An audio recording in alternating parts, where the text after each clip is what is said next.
पटना के घाट पर, पटना के घाट पर हम हो रघिया देबै हे छठी मैया। पटना के घाट पर हम हो रघिया देबै हे छठी मैया। हम ना जाइब दोसर घाट देखब हे छठी मैया। हम ना जाइब दोसर घाट देखब हे छठी मैया।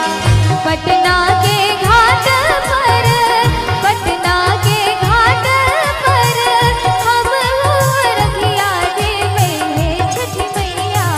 हम ना जाइब दोसर घाट देखब हे छठी मैया।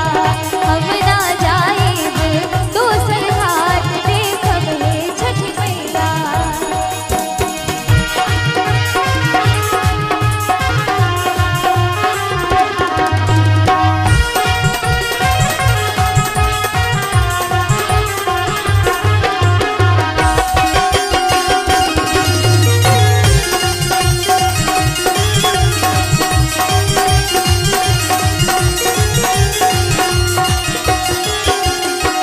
सूप लेने ठाड़े बारे, सूप लेने ठाड़े बारे डूब डुमनिया देखब हे छठी मैया।